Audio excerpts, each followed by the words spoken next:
ഇപ്പോൾ രാവിലെ 7 മണിയായി. ഇന്ന് ഹിമാചൽ പ്രദേശിൻ്റെ നല്ല ട്രഡീഷണൽ ഫുഡായിട്ടുള്ള സിദ്ധു കഴിക്കാനായിട്ട് പോവുകയാണ്. സിദ്ധു ഉണ്ടാക്കുന്ന വിധങ്ങളൊക്കെ നല്ല രസമാണ്.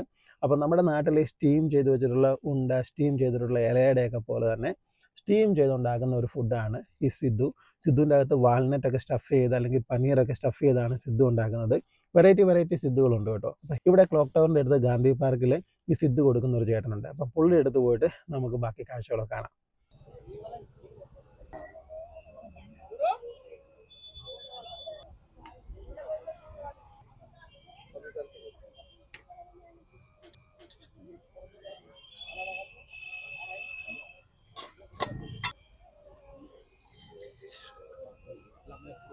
ഇത് തേങ്ങയുടെ ചട്നി, ഇത് വാൾനട്ടിൻ്റെ ചട്നി.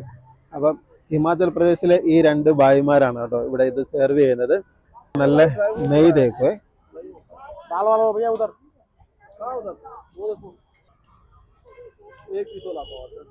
കോക്കനട്ട് ചട്നി, പിന്നെ വാൾനട്ടിന്റെ ചട്നിയൊക്കെ ഇട്ടിട്ട് കുറച്ച് മുളക് കൂടി ഇട്ടിട്ട് തരുവേ. അപ്പൊ ഇതെങ്ങനെയാന്ന് നമുക്ക് നോക്കാം. ആദ്യം ഈ വാൾനട്ടിന്റെ ചട്നി എടുത്തിട്ട് നമുക്ക് ടേസ്റ്റ് ചെയ്ത് നോക്കാവേ.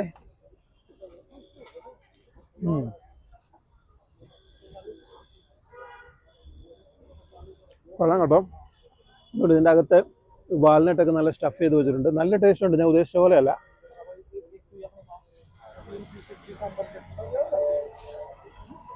കൊള്ളാം. ഈസ്റ്റ് ഒക്കെ ഇട്ടിട്ട് ആറ്റ കുഴച്ച് വെക്കും 2-3 മണിക്കൂർ. അതിന് ശേഷമാണ് ഇതിങ്ങനെ പരത്തി ഇതിൻ്റെ അകത്ത് നമ്മുടെ നാട്ടിൽ ഈ ഒരു ഇലയുടെയൊക്കെ ഉണ്ടാക്കുന്ന പോലെ വാൾനട്ടൊക്കെ സ്റ്റഫ് ചെയ്തിട്ടുണ്ടാക്കുന്നത്. എന്നാലും ഞാനിത് കേട്ടിട്ടേ ഉള്ളൂ, പല വീഡിയോക്കകത്ത് കണ്ടിട്ടേ ഉള്ളൂ ഈ ഒരു സിദ്ധു. ആദ്യമായിട്ടാണ് ഹിമാചൽ പ്രദേശിലെ ഫേമസ് ഫുഡായിട്ടുള്ള ഈ ഒരു സിദ്ധു കഴിക്കുന്നത്. എന്നാലും കൊള്ളാം.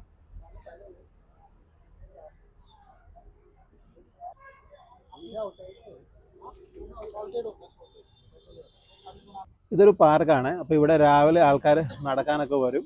അപ്പോൾ നടന്നൊക്കെ കഴിഞ്ഞിട്ട് പുറത്തിറങ്ങിയിട്ട് നല്ല ഹെൽത്തി ബ്രേക്ക്ഫാസ്റ്റ് കഴിക്കാനായിട്ടുള്ള അറേഞ്ച്മെൻറ്റ്സ് ഒക്കെ അതിൻ്റെ ഇവിടെ റെഡിയാക്കി വെച്ചിട്ടുണ്ട്. ഇവിടെ കണ്ടോ, ആദ്യം തന്നെ ഈ ഒരു സ്കൂട്ടിയയിൽ കുറേ സാധനങ്ങളൊക്കെ വിൽക്കുന്ന ഒരു ചേട്ടൻ നമുക്ക് കാണാൻ പറ്റും. അപ്പുറയാണ് നമ്മളിപ്പം കഴിച്ച സിദ്ധു ഉള്ളത്.